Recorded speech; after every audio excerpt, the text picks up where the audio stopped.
Welcome to Bookworthy, where we talk about the heart behind the books your kids read.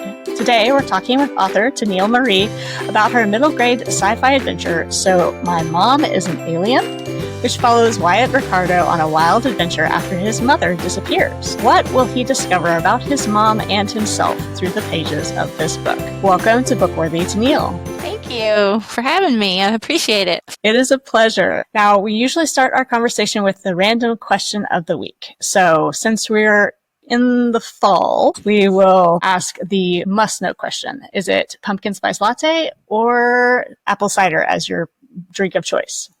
Apple cider all the way. We talked a little bit before we hit record about, I'm really surprised. The more people I ask, the more people say apple cider. And apple cider is just not really my thing. Neither is pumpkin spice latte, but, if I had to pick one of those. I would take an apple pie, apple spice cider. I would take apple anything. That is almost, what is it? Not just a flavor, but a culture or an experience in itself. It all comes into one. I love it. Well, Tenille, now this isn't your first book. You've written some historical fiction. But what made you beam over to middle grade with this book? So My Mom is an Alien. So I have 3 sons, and they all wanted to be characters in the book. And I have 2 are stepsons, and 1 is my son. And I read to my son every night. He just loves stories, and so we read a lot. And I just thought, how neat is it to write these stories that parents read to their kids at night? And so it made me want to write something that would be, at the time when I was writing it, it was around the time age group that I was targeting was what they were in. They're older now because it's slow, but it was in the age group. And so I tried to make it, my son has a reading disability, so I tried to make the book very simple so he could understand it and read it. But mostly I did it for the boys. They each wanted a name. So one of the characters in the book is named after my children.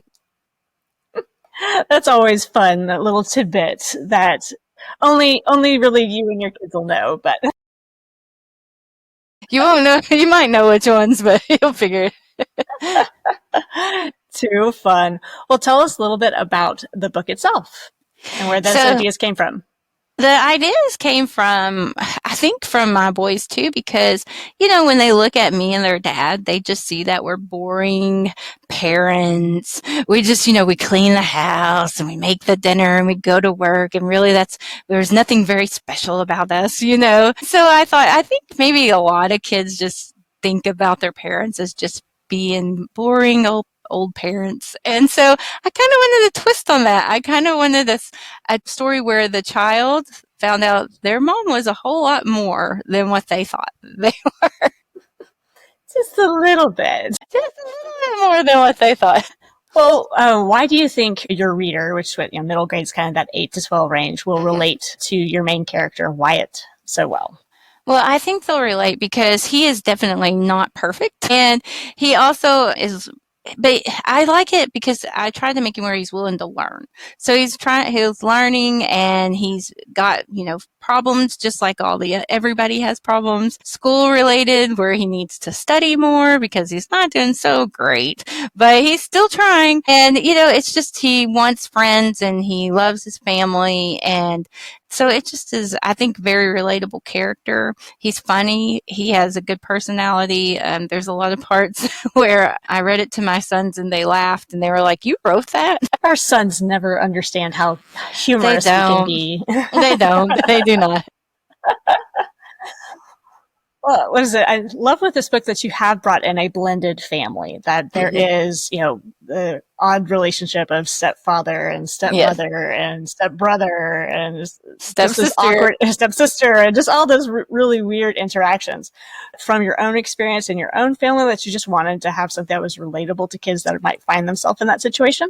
Yes, there's a lot of times I read a lot of books and there wasn't a lot of blended families, and so I wanted to show that, just because we're blended families, we're still families, and, and so we can be represented as well. And when you get down to it, blended or what is it, whatever you want to call it, but blended or not, you're going to face the same issues. You are. You got a whole bunch of people in a small space, and there's just going to be And they're drama, all trying to make it through the day. Exactly. Well, with this book, what do you hope kids walk away with when they finish the last page? Well, I hope they walk away with a sense of they can accomplish things that they may not ever thought that they could. Like that if you keep working and believing in yourself, you're going to be able to accomplish things that you never even thought of before. That might be out of this world, maybe? Yeah, out of this world. Too fun. Now, where did your writing journey begin, Tenille? Well, my son is autistic, and he was going to, I guess it was called Lego therapy. And so I would spend a few hours there waiting for him while he was with the other children doing their Lego therapy, which was absolutely a blast. He absolutely loved it. And the whole time I was there, I would play on my phone. And so I felt like God just kind of saying, you could make more of this time. You could do something more with this time instead of just sitting there and wasting it. And so I kind of just started bringing a notepad and a pen and writing. And so you started with historical fiction, is that correct? No, I actually started with the middle grade. It just took me longer to get to where we could get it out than the historical fiction. I know, it's hard to really put timelines on books. Yeah, because they're all you so kind of just all here or there. Yeah. So did you start with this particular story or just kind of that middle grade age? No, just kind of a middle grade age. Okay. That's fun. Then what led you to write some historical fiction? Well, also, I really love historical fiction. It's the genre that I go to more times out of not. I don't know. It just draws me in. And my father-in-law was a Vietnam vet, and I didn't see a whole lot of, now that Kristen Hanna had The Women came out, that was out. But before then, there wasn't a lot of fiction out about Vietnam with characters. So I really wanted to have this whole saga of characters that go through the Vietnam War. But this is a process. Just a little bit. It is neat to kind of, what is it? Vietnam really wasn't all that long ago, and we don't have a lot of stories. We have lots of men and women that walked through that war and experienced that war, and we don't have a lot of stories. And it's one of those sad things that it almost takes them starting to pass on and no longer being able to tell their stories for us to really start appreciating these stories. Like same with World War II, and the majority of the men and women that were through World War II are kind of on the backside of life, but, we're still getting story after story and story because it was such a time of, awakening and understanding and re-examining the human expression in a sense. And so I agree. It's neat to see us look at, a little bit more recent history and kind of see similar things, the story. For better or worse, the story doesn't change. The human condition doesn't change too much over time. But you're so right. The setting and the people do. I really started the story when they were little. So they're like middle grade era. And that's the first book. And then you kind of watch them grow up. And then the second book is about Vietnam. And I'm working on the third where, they're kind of getting over like what they've been through. So, and it's with 3 characters. There's a different perspective of the war. Oh, yeah. Well, did you always want to be an author, Tenille? No. I always wanted to write stories. I love to tell stories. My grandpa would tell me stories, and then I would tell my friends at school. So, and they were always kind of funny. He had silly stories that didn't really make sense, and they were funny, and the kids would love them and laugh. And so I just loved to tell the stories, but I never thought of myself as a writer, but I've always loved to share stories with people.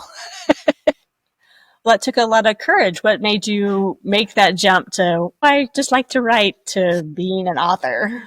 I don't know. Sometimes when you get to writing, when I started, it's like I don't think I could go many days without writing now. It kind of gets into your system, and then you want to make sure like for some reason it makes you want to share these stories with other people. It is hard because there's critiques and people who don't like your story because, it's never going to resonate with everybody, but you just have to develop a thick skin and put your work out there. I love that. Yes, it is definitely a process. It's that weird dynamic where you want people to read your stuff, but you don't really want them to read your stuff. It's like, hold on, they're going to see a whole different side of my brain when they read this. But it's an expression of seeing things differently and processing our world, and allow that expression out to others to do the same is very rewarding in its own way.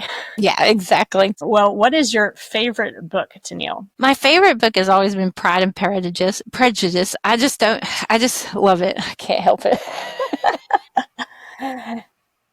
It is kind of that classic, what is it, enemies to lovers story, like they say.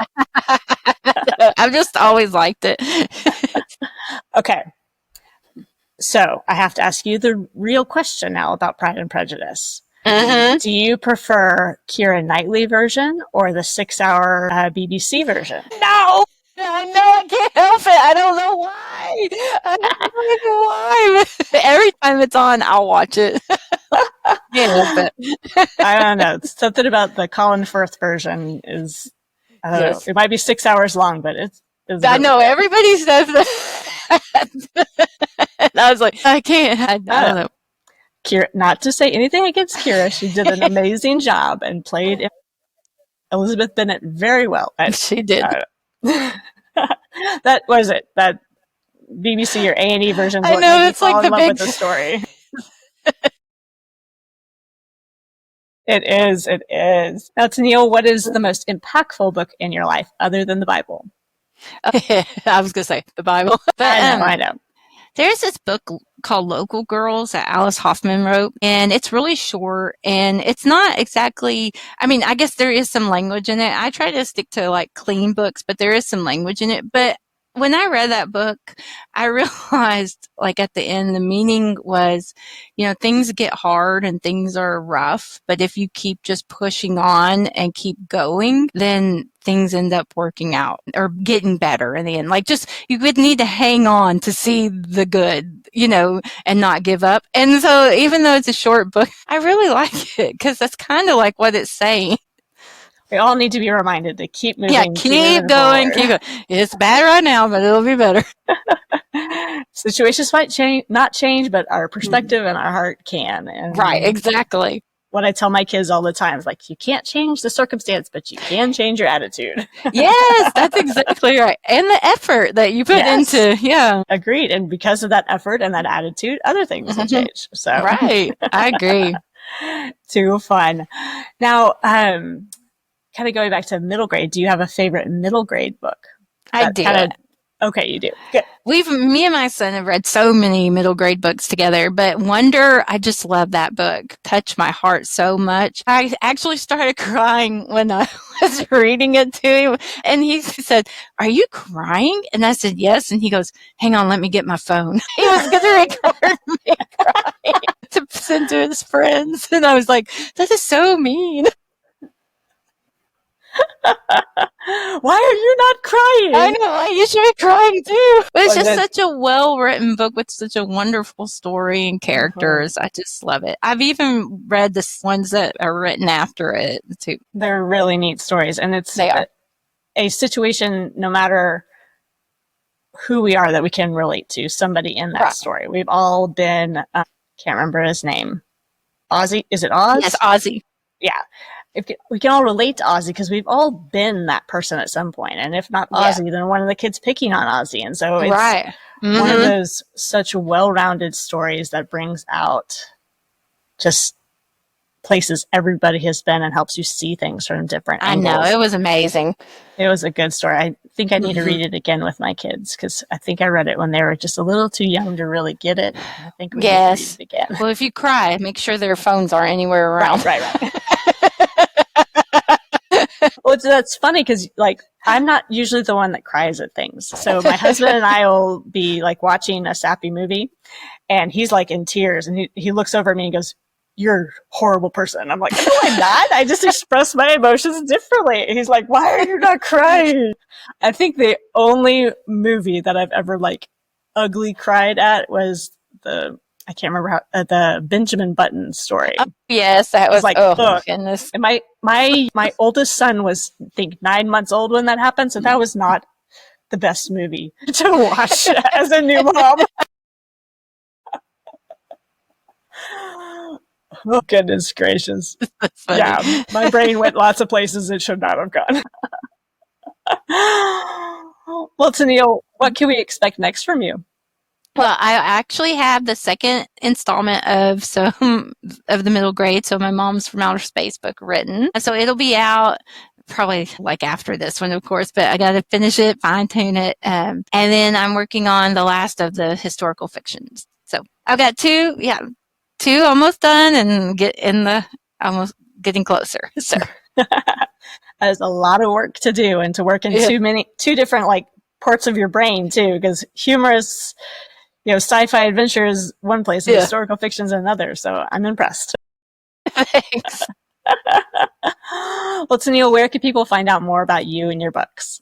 Well, I have a website. It's www.tenillemarie.com. And that's a good place to hear all about the books and see, you get a freebie if you sign up for the newsletter.